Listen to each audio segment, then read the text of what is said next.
Welcome to the best way to wash your car at home.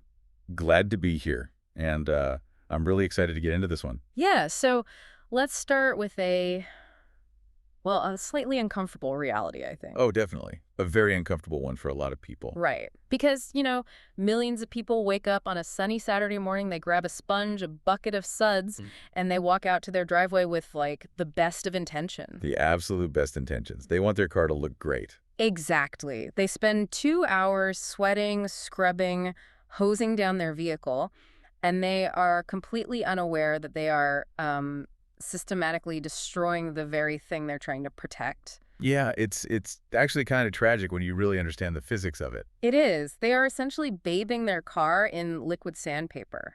But today, we are changing that narrative entirely. We really are. We're taking a deep dive into an absolute masterclass in DIY car detailing, pulling directly from the incredibly pragmatic approach of the Clean That Up YouTube channel. Which is such a great source, by the way. Yeah. Very grounded. Very. And the mission today is to equip you with a highly effective, incredibly simple method to get a professional grade wash using, well, just basic supplies. No anxiety about accidentally ruining your clear coat. And I think it's a phenomenal approach because it fundamentally strips away the intimidation factor. Right, because detailing can feel so overwhelming. Oh, completely. The detailing industry, they love to gatekeep. I mean, they want you to believe that unless you have a $300 imported foam cannon and like dual stage water filtration. Yeah, an entire wall of proprietary chemicals in your garage. Exactly. They make it seem like you have no business touching your own paint without all that. Yeah, which is just not true. Not at all. What we're dissecting today proves that a flawless, scratch-free finish isn't about expensive gear. Yeah. It's entirely about sequence. Understanding the physics of dirt transfer and knowing how to manipulate the chemistry of basic accessible products. Okay, let's unpack this, because the sequence here is what caught me totally off guard when I was looking at the source material. It's very counterintuitive for most people. It really is. I mean, if you hand a normal person a hose, their instinct is to treat the car like they're taking a shower. Right. Top down. Exactly. You start at the roof, soap it up, and let gravity pull the dirt down to the ground.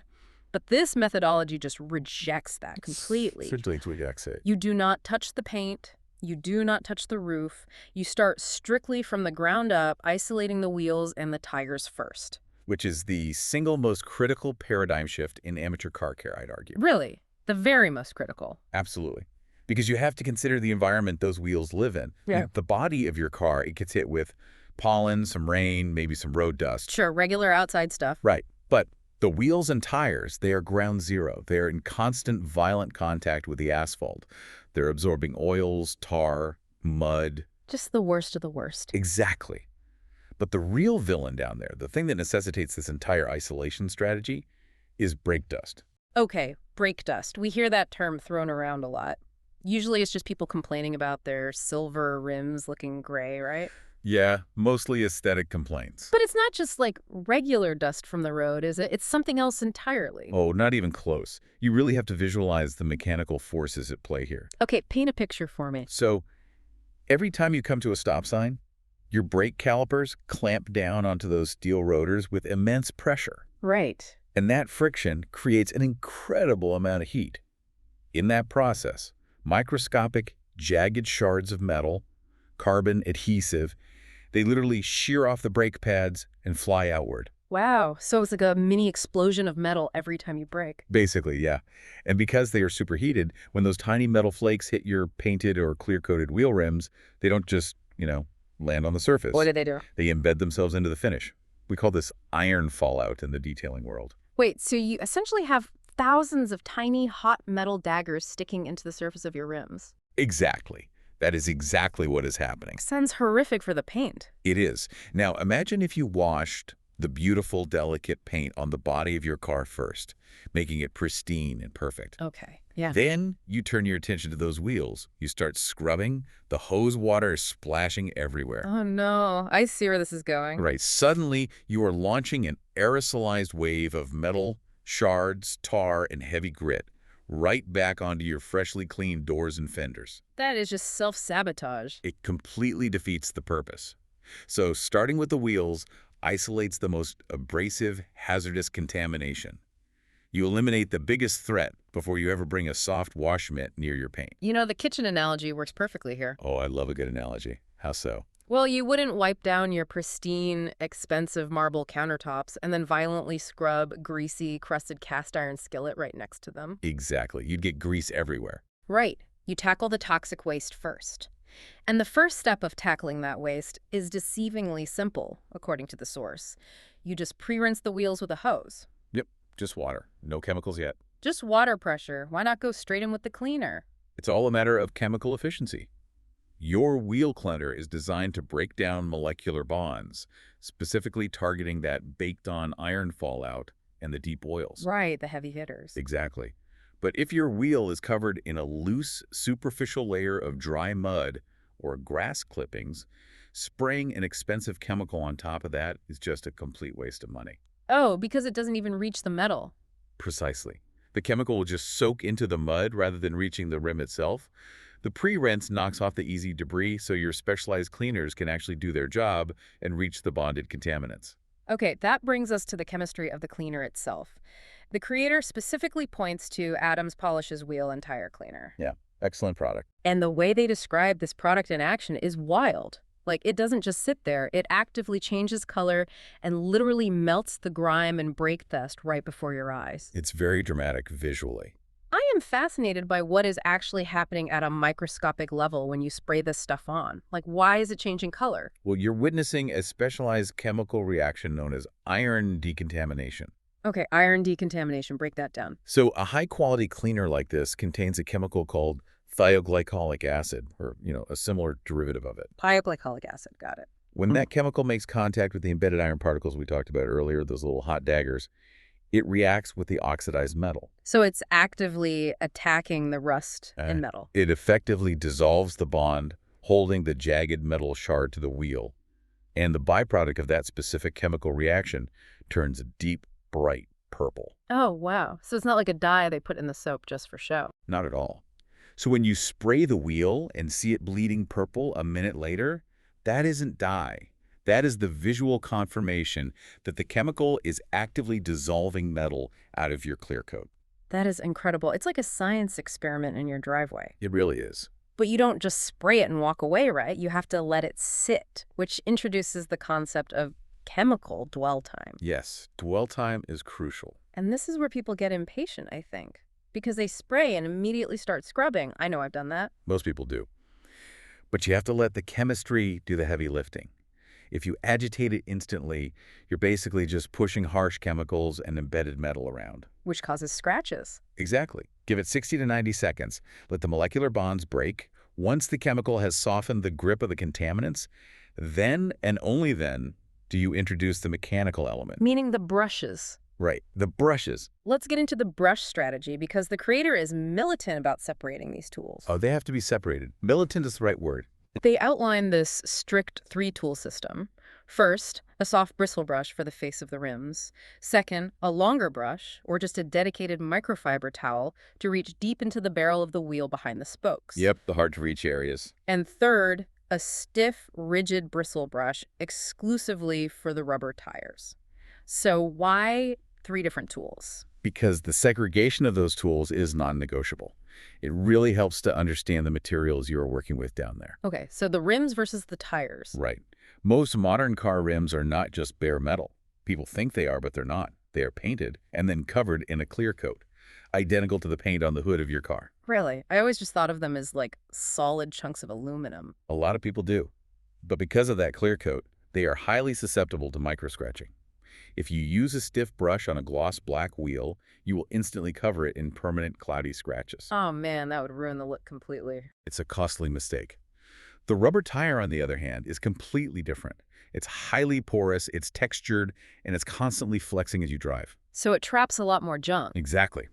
It absorbs dirt and old, gross silicone tire dressings deeply into its surface. You actually need that heavy-duty, stiff brush to dig into the pores of the rubber and extract those old brown oils. And the creator notes that scrubbing the tires is arguably the most satisfying part of the whole job. Oh, it's incredibly satisfying. Yeah, because when you hit that rubber with the cleaner and the stiff brush, the white foam instantly turns into this gross, deep brown sludge. It looks awful, but it means it's working. You are quite literally pulling the road out of the tire. But here's the massive warning they issue in the source. Never cross-contaminate. Never let that stiff tire brush touch the painted rim. Cross-contamination is the overarching enemy of this entire deep dive. Honestly, it's the enemy of detailing in general. It makes sense. You wouldn't use a floor scrubber on your windows. Exactly. And it's not just about keeping the tire brush off the rim. It extends to how you maintain the tools themselves during the wash. Right. The pro tip here completely changes how I view my garage supplies. It's a game changer. The moment you finish scrubbing a wheel, before you move to the next one, you must aggressively rinse those brushes out with the hose. Why is that step so critical? Think about what you just trapped in those bristles. You've just picked up microscopic shards of metal and quartz sand off that wheel. Right, all that brake dust and road dirt. If you toss that brush back into a bucket and let it dry, that sand locks into the fibers. It basically becomes sandpaper. Wow, so the tool itself becomes a weapon. Exactly. A grain of quartz sand dragging across automotive clear coat behaves exactly like a diamond carving into glass. Ouch. Just thinking about that makes me cringe. It should. If you don't purge the brush immediately the next time you wash your car, you aren't cleaning your rims, you are sanding them. Okay, so the wheels are neutralized. The most aggressive dirt is safely flushed down the driveway. We are in a much safer zone now. Now we can finally turn our attention to the actual body of the car. And we start this phase the exact same way we started the wheels. Yep, back to the hose. A thorough top-to-bottom pre-rinse with just the hose. It simulates that first blast of water you get when you pull into an automatic car wash.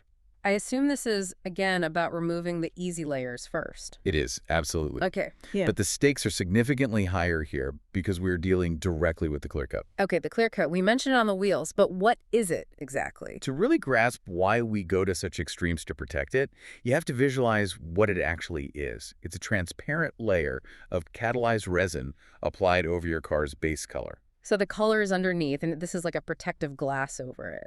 Sort of, yes. It provides all the gloss and contains chemical UV inhibitors to stop the sun from fading the paint. Got it. But here's the terrifying part. On a modern vehicle, that layer of clear coat is roughly the thickness of a Post-it note. Wait, what? A Post-it note. Literally that thin. That is terrifyingly thin. I always pictured it as this thick, armor-like shell. Not at all. That paper-thin layer is the only thing standing between the elements in your paint, and it is remarkably fragile. So the pre-rinse is your very first line of defense to protect that tiny margin of error. Precisely. The goal here is to use fluid dynamics, the pressure and flow of the water, to safely encapsulate and carry away the loose dust, the abrasive pollen, and the heavy dirt. Without actually rubbing it. Exactly. Without ever applying physical friction. The creator specifically points out the hidden danger zones during this step. Like where? The nooks and crannies around the windshield wipers, the panel gaps, the cowl. Oh, the places where leaves always get stuck. Right. If a dried, brittle leaf is wedged under your wiper blade and you don't flush it out with the hose now, your wash mitt is going to grab it later. And then you're just dragging a crunchy leaf all the way across your hood. Yes. You're just scratching the clear coat with dead nature. Okay, so the car is wet, the loose debris is gone. Now we arrive at the absolute cornerstone of this masterclass. The two-bucket system. The holy grail of car washing. The setup is simple enough. Bucket A gets your soap and water. Bucket B gets only fresh, clean water. Sounds easy. Very. Let's talk about the soap first, though. They recommend a product called Turtle Wax Max Power, which I love because it's something you can grab at any auto parts store or big box store for about $7. Accessibility is a huge theme in this deep dive. You don't need boutique chemicals. Exactly. But the chemistry of that specific soap is actually pretty brilliant, isn't it? It really is. It is. It's formulated to be pH adjustable depending on the concentration. Adjustable pH, how does that work? The instructions allow you to alter the cleaning power based on what your car actually needs that day. So if you are just doing a light weekend maintenance wash, you use a small amount of soap. It's just a normal wash. Right. At that ratio, the pH remains neutral, which means it will safely lift dust without aggressively stripping away any wax or ceramic sealant you might have applied previously. Oh, so it won't ruin your previous detailing work. Exactly. But let's say you just drove through a muddy forest or the car is covered in baked-on tree sap. Oh, real mess. Yeah. Then you pour more ounces into the bucket. The solution becomes more alkaline, which vastly increases its chemical bite to break down heavy organic matter. That is so smart. And at the normal neutral dilution, one of those cheap bottles gives you over 30 washes. The economics are undeniably good. They really are. But I have to play the skeptic here for a minute. Go for it.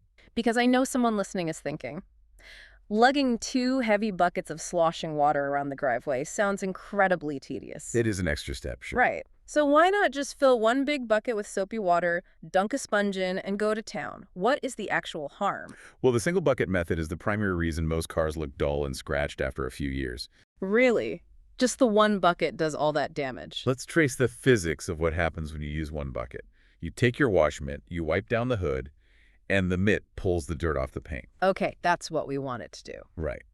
But if you only have one bucket, you plunge that dirt-filled mitt straight back into your clean soap. You agitate it, maybe squeeze it out, and the dirt releases into the water.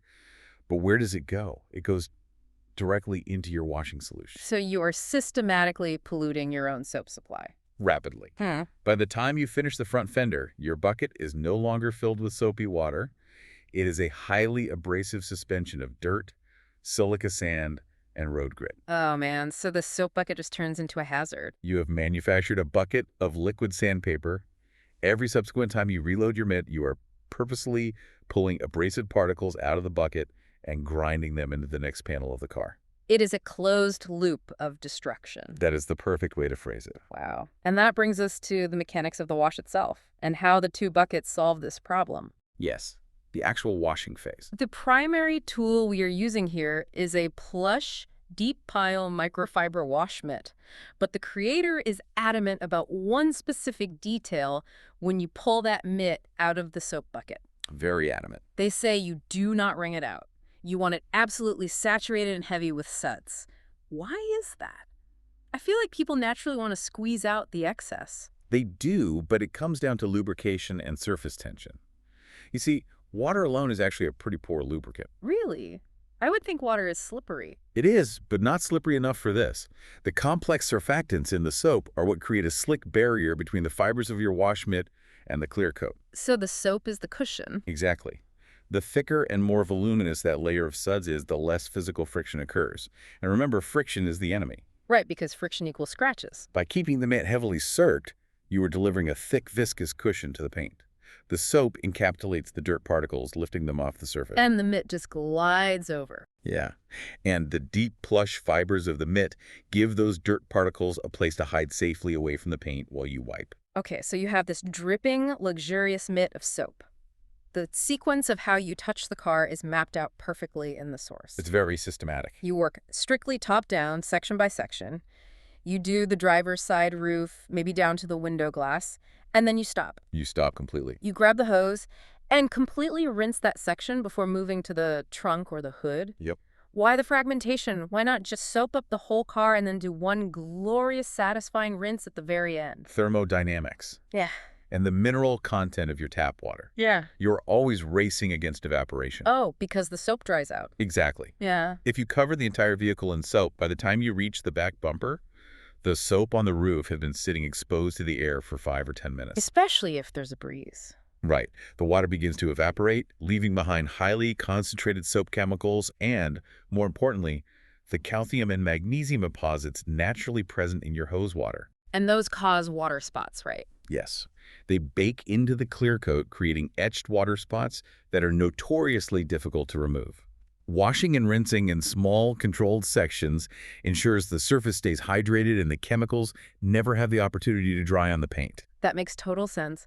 And before you move to that next section, we practice what the creator calls mitt discipline. Mitt discipline. Yeah. Sounds like martial arts for detailing. It kind of is.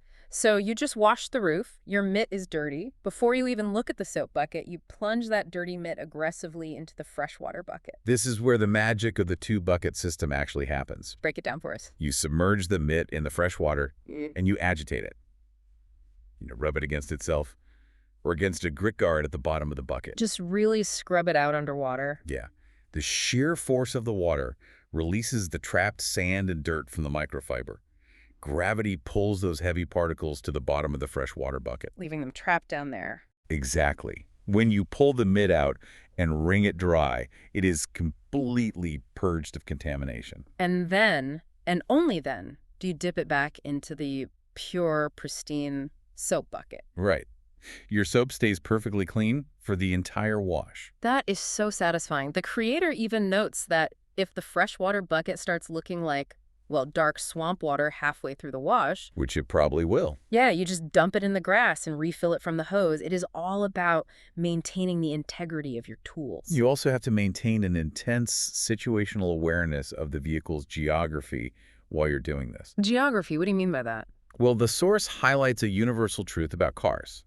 The lower panels. The bottom 12 to 18 inches of any car, the rocker panels, the lower bumpers, they are exponentially dirtier than the roof. Oh, of course, because they're closer to the road. They are subjected to the direct blast zone of the tires. They're constantly battered by road spray, tar, heavy grit. Right, so you cannot treat the bottom of the door the exact same way you treat the roof. No, you can't. The creator offers a brilliant, almost suspiciously simple hack for this.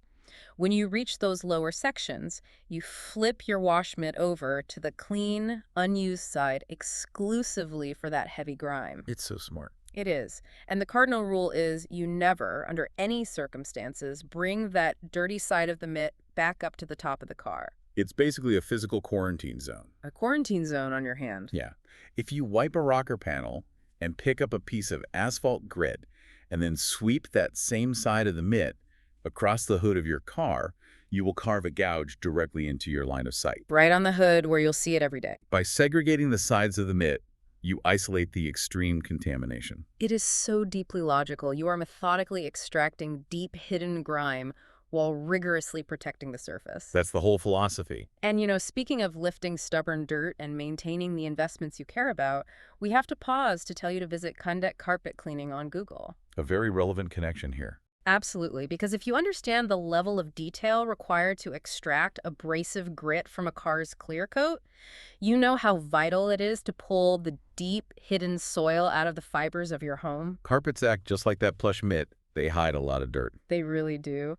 They understand the mechanics of a true restorative clean, so make sure to search for KINDEKE Carpet Cleaning on Google to elevate your living space. Because taking pride in your environment shouldn't stop in the driveway. Exactly. Okay, back to the driveway. We have to address a massive piece of cultural programming. Oh, I know what you're going to bring up. I think anyone who grew up watching movies, especially The Karate Kid, has the exact same mental image of washing a car. Wax on, wax off. Wax on, wax off. We all naturally want to take the sponge and use big, sweeping, circular motions, but our source shuts this down instantly. It is apparently a huge myth. It is arguably the most visually destructive myth in automotive care. That's a strong statement. It's true. The mandate from the source is clear. You must always wash in straight overlapping lines, back and forth, never ever in circles. But I need to understand the physics of this.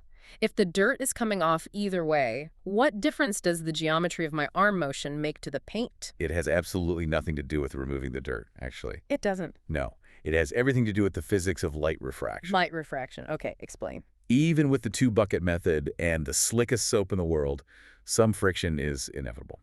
Over the course of years, you will instill microscopic abrasions into the clear coat.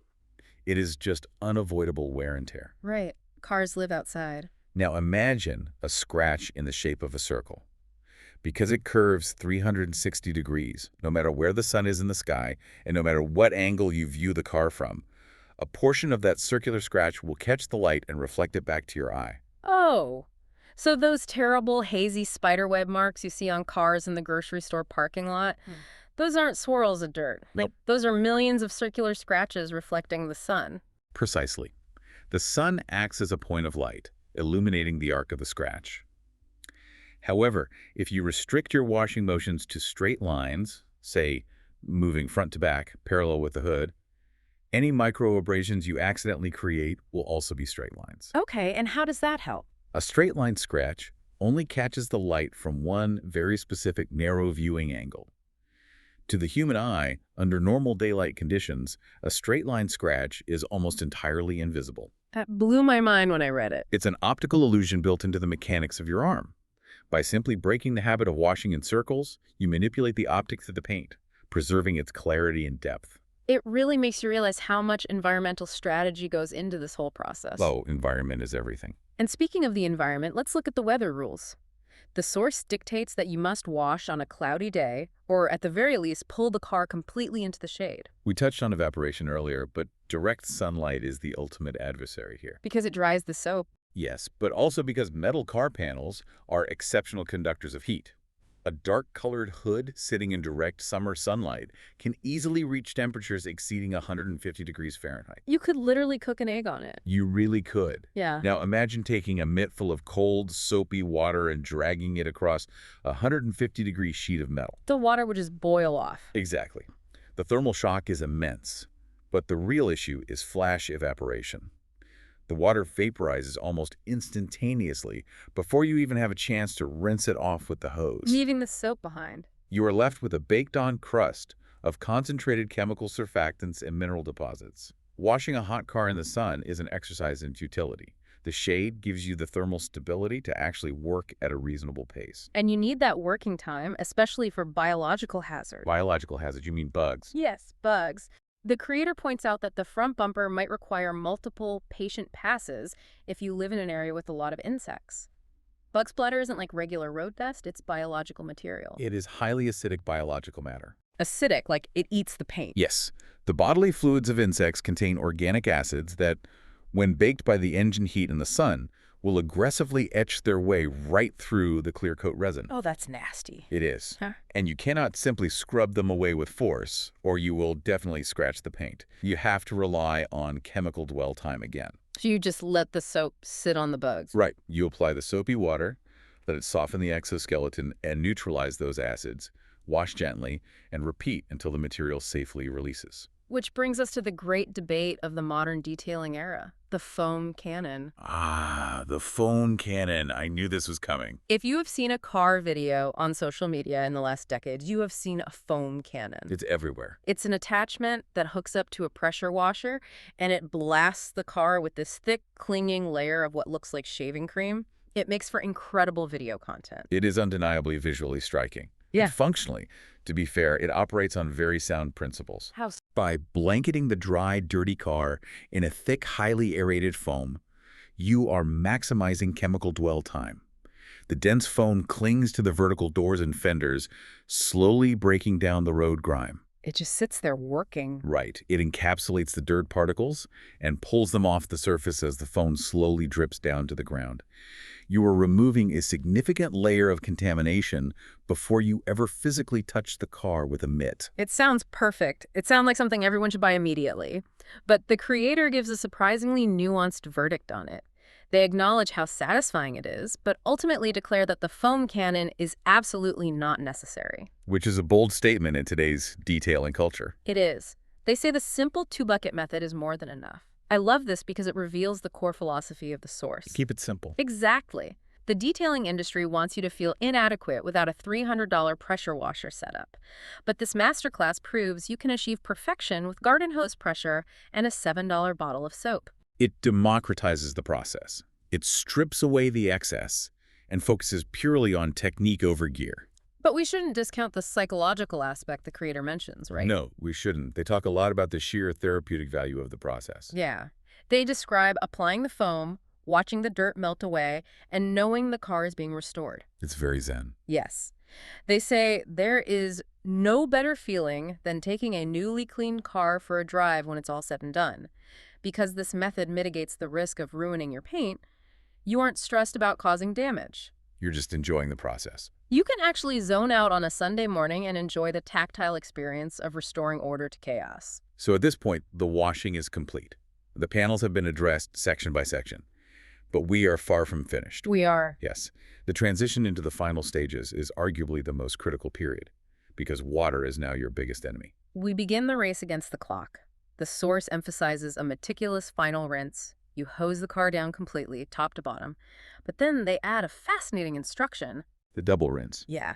They say rinse it completely and then rinse it again. But this time, hunt down the crevices. Soap is incredibly insidious. Insidious soap. I like that. It relies on capillary action to draw itself deep into the tightest, darkest spaces of the vehicle's architecture. It hides behind the gas cap door, inside the side mirror housings, under the door handles, and deep within the rubber weather stripping. And if you don't aggressively flush those specific areas out with water, you are setting a trap for yourself. A trap that springs when you drive. Exactly. The creator points out that you will spend all this time drying the car, making it look absolutely perfect. Mhm. Then you take it for that satisfying victory drive we just talked about. And then the wind hits it. The vibration of the road and the wind shakes those hidden reservoirs of soapy water loose. It drips out of the mirror housing and runs right down your perfectly clean door. Leaving a permanent white dried soap streak baked right into the paint. It's heartbreaking. So the targeted secondary rinse flushes those reservoirs out before they can ruin the finish. But once the soap is gone, the water itself becomes the threat. As we discussed, tap water is full of minerals. If it air dries, you get water spots. You have to remove the standing water immediately. And this is where the creator introduces one of my absolute favorite DIY hacks. Drying tool number 1, a leaf blower. It is a brilliant repurposing of a common household tool. You don't need a specialized heated air cannon from a fancy detailing website. A standard electric yard blower is perfect. Just what you use for the driveway. Yeah, you use the high-velocity air to push the heavy standing water completely off the flat surfaces like the hood and the roof. But more importantly, you use the air to force the water out of those exact crevices we just talked about. Blasting the water out of the honeycomb grills and the side mirrors so it can't drip later. Exactly. The genius of the leaf blower is that it removes roughly 80% of the moisture from the vehicle with zero physical contact. And as we keep saying, we're constantly trying to minimize friction. Air doesn't scratch clear coat.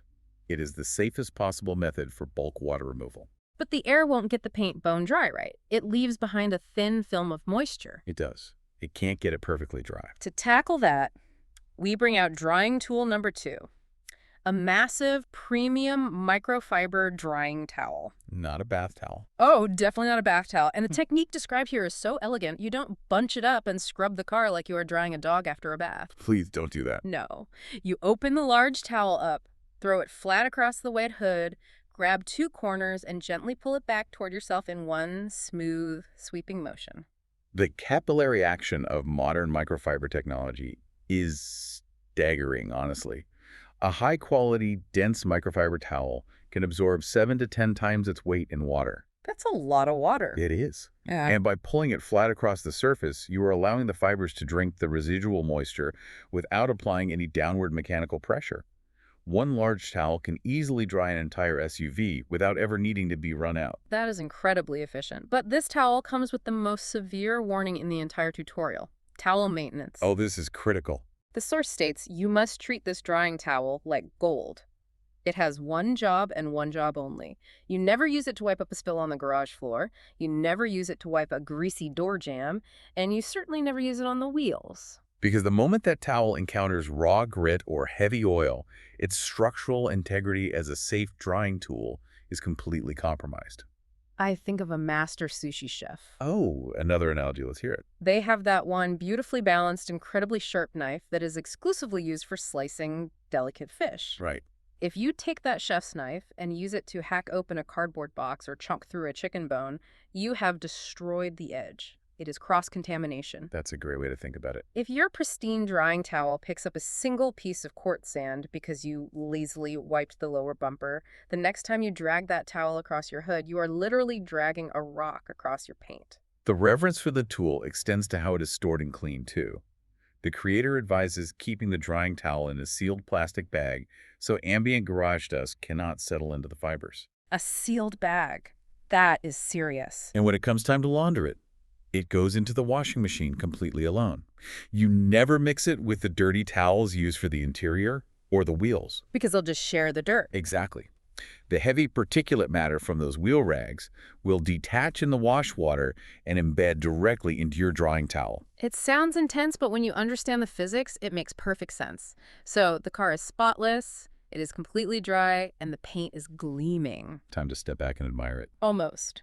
But we are not finished. A shiny car with smeared glass and dull gray tires just looks unfinished. We move into the final stage, the finishing touches. The devil is in the details. Starting with the glass, the source highlights a specific cleaner called invisible glass, and they make a very specific point to note that it is safe for aftermarket window tints. That is a critical distinction that many people overlook when they grab whatever's under their sink. Right, like standard household glass cleaner. Why is that bad? Traditional household glass cleaners rely heavily on ammonia to cut through grease in your kitchen. Okay, ammonia. Ammonia is a highly aggressive solvent. If you spray ammonia on automotive window tint, which is essentially a thin polymer film applied to the inside of the glass, it will rapidly degrade the adhesive. Oh, so it eats the glue. Yes, it discolors the film, turning it purple, and eventually causes it to bubble and peel away. You must use an automotive-specific ammonia-free formula. That is a huge tip. And the physical technique for cleaning the glass is just as important. They recommend the two-towel system. Another two-step process. Yeah, you spray the cleaner and use your first microfiber towel to scrub the glass, breaking down the oily film, the off-gassing from the dashboard, and the fingerprints. Right. But you do not use that same towel to finish the job. Because that first towel is now damp with chemical cleaner, you immediately switch to a completely separate, perfectly dry microfiber towel to buff the glass to a final shine. This is the definitive secret to a streak-free finish. Really? Because streaks drive me crazy. Everyone hates streaks. But streaks on glass are not dirt. They are simply residual cleaning chemicals that have dried on the surface because they weren't fully absorbed. Oh, I never realized that. The secondary dry buffing towel ensures every microscopic trace of liquid is removed, leaving behind optically perfect glass. And then the creator casually drops a trick that honestly had me laughing at how simple and obvious it is, yet I had never thought to do it. The roll-down trick. The roll down trick. When you are cleaning the side windows, you roll the glass down just an inch or two. To expose the top edge of the pane. Yes, if the window is fully rolled up, the top quarter inch of the glass is buried deep inside the rubber weather stripping of the door frame. You can't reach it. It's completely hidden. You clean the window, it looks perfect, and then 2 days later you go through a drive-through, roll the window down, and there is a thick, filthy line of grime right across the top edge. It ruins the whole look. Dropping the window slightly allows you to clean the entire pane. It is such a small detail, but it makes a massive difference in the perceived cleanliness of the car. It demonstrates a deep understanding of the vehicle's architecture. It is those tiny architectural details that elevate a driveway wash into something that looks like it came out of a professional detailing studio. And the very final detail brings our entire process full circle. We end exactly where we began, at the tires. Back to the ground. The rubber is totally clean, but because we used that heavy chemical cleaner and the stiff brush to strip all the old oils away, the tire probably looks dull, chalky, and gray. It usually does after a deep clean. The creator recommends a product called VRP from Chemical Guys, which stands for vinyl, rubber, and plastic. You apply a small amount to the sidewall of the tire, and it immediately restores this deep, rich satin black finish. It looks brand new. But VRP has a dual purpose. It is also a restorative agent for all the black plastic trim on the exterior of the car. Which is incredibly important for modern cars. If you look at modern vehicles, especially SUVs and crossovers, they utilize a massive amount of black plastic cladding around the wheel wells, the bumpers, and the mirrors. It's everywhere now. Over time, constant exposure to UV radiation breaks down the plasticizers and oils within that material. It oxidizes, turning from a rich black to a chalky, faded gray. It makes the car look so old. Exactly.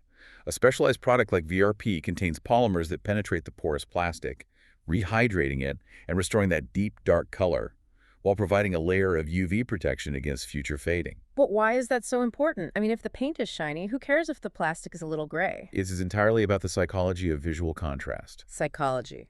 Oh, absolutely. Right. The human eye perceives depth, gloss, and cleanliness through contrast. Imagine a car with perfectly polished mirrored paint. If the tires and the plastic trim framing that paint are a dull, oxidized gray, the vehicle as a whole will still register to the eye as aged and neglected. Because the gray just looks dirty. The gray absorbs the light and drags the aesthetic down. But if you frame that bright, glossy paint with deep, saturated jet black tires and trim, the contrast forces the paint to look significantly brighter and more vibrant by comparison. It visually frames the vehicle. It's the exclamation point at the end of the sentence. The contrast makes the entire car pop. It absolutely does. So look at what we have accomplished today. We Right. started by neutralizing the jagged iron fallout on the wheels. Right, getting rid of those metal daggers. We navigated the physics of dirt transfer with the two buckets. We dodged the flash evaporation of the sun, we repurposed a yard tool to fight capillary action, and we manipulated light refraction to avoid swirl marks. When you lay it all out like that, it really crystallizes the overarching theme of this deep dive. Which is? That achieving a flawless, scratch-free finish has absolutely nothing to do with throwing money at expensive gadgets or professional services. It's about knowledge. It is fundamentally an exercise in risk mitigation. It is about sequence doing things in the exact right order to prevent cross-contamination. All right, wheels first. It is about environmental control, respecting the thermodynamics of the metal and utilizing the shade. And above all, it is about extreme care. It is a deliberate, highly thoughtful process designed to extract dirt without ever rubbing it back into the delicate surfaces. It absolutely is. And, if you love the feeling of a pristine environment, whether that is admiring the flawless reflection in your freshly washed car hood or walking barefoot through your house, you shouldn't stop at your driveway. No, bring that indoors. Make sure to visit KINDEKE Carpet Cleaning on Google to bring that exact same level of deep, restorative architectural clean into your home. Preserving the spaces and the investments we value requires intentionality, whether it is clear coat on a car or carpet fibers in a living room. Precisely. Which leaves me with a final thought for you to ponder before we wrap up today. We live in a culture that is incredibly disposable. We really do. Everything is temporary. We use things up, we run our expensive vehicles through cheap, abrasive, automated washes that slowly destroy the paint, we trade them in, and we throw them away. Without a second thought. But consider how the deliberate, mindful act of maintaining our possessions actually changes our relationship with them. That's a profound way to look at it. Spending a quiet Saturday morning detailing a car with a simple, intentional two-bucket method isn't just about vanity. When you put that kind of care, knowledge, and elbow grease into preserving something, you naturally cultivate a deep sense of gratitude for it. You start to value it more. It is no longer just a machine that gets you to work. It is something you actively nurture and protect. Taking the time to wash your car the right way is actually a powerful exercise in slowing down, being present, and deeply appreciating what you have. I couldn't agree more. Thank you for listening to the Best Way to Wash Your Car at Home podcast.